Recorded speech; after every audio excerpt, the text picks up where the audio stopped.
In this tutorial, you will learn about MySQL foreign key and how to create, drop, and disable a foreign key constraint.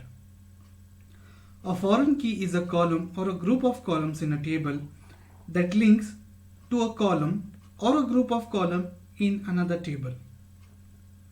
The foreign key places constraints on data in the related tables, which allows MySQL to maintain referential integrity. We look at this diagram.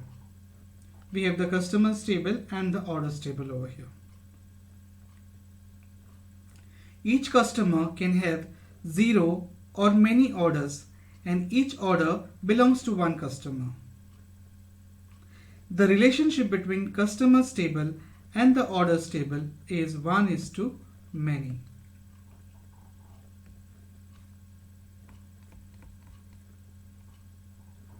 And this relationship is established by the foreign key in the orders table specified by the customer number column. The customer number column in the order table links to the customer number primary key column in the customers table. The customers table is called as the parent table, and the orders table is called as the child table. The parent table is also called as a referenced table, and the orders table is also known as the referencing table. Typically, the foreign key columns of the child table often refer to the primary key columns of the parent table. A table can have more than one foreign key, where each foreign key references to a primary key of the different parent tables. Once a foreign key constraint is in place, the foreign key columns from the child table must have the corresponding row in the parent key columns of the parent table, or values in this foreign key columns must be null. For example, each row in the orders table has a customer number that exists in the customer number column of the customers table. Multiple rows in the orders table can have the same customer number. Now we'll have a look at the syntax of foreign key. So here is the basic syntax of defining a foreign key constraint in the create table, or also it is used with respect to alter table statement.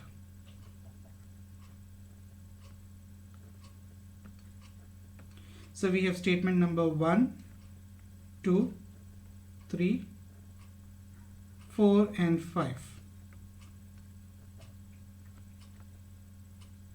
First, specify the name of foreign key constraint that you want to create after the constraint keyword.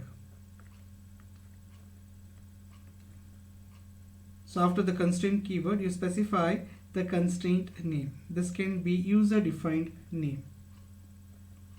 If you omit the constraint name, MySQL automatically generates a name for the foreign key constraint. So what is the use of this constraint name? So once you apply a constraint to a particular relation and in future you feel that this particular constraint is no more required, then you can make use of this constraint name and remove the constraint that is applied on a particular relation. Second, specify a list of comma-separated foreign key columns after the foreign key keyword. The foreign key name is also optional and is generated automatically if you skip it. Third, specify the parent table followed by a list of comma-separated columns to which the foreign key columns reference. And finally, step number 4 and step number 5. specify how foreign key maintains the referential integrity between the child and the parent tables by using onDelete and onUpdate clauses.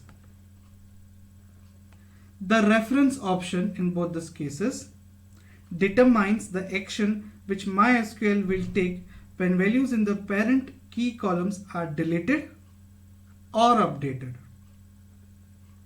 So MySQL has 4 reference options, that is cascade,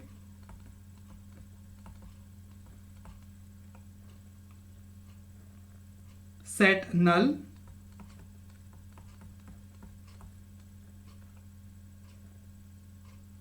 no action,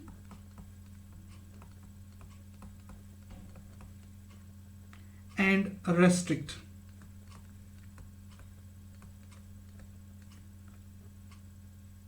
We look at the first option, that is cascade.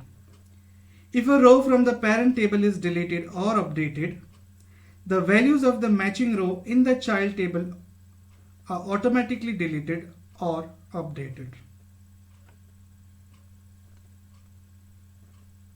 With respect to set null, if a row from the parent table is deleted or updated, the values of the foreign key column or columns in the child table are set to null.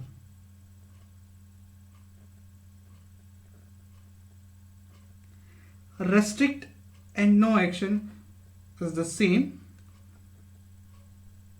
If a row from the parent table has a matching row in the child table, MySQL rejects deleting or updating rows in the parent table.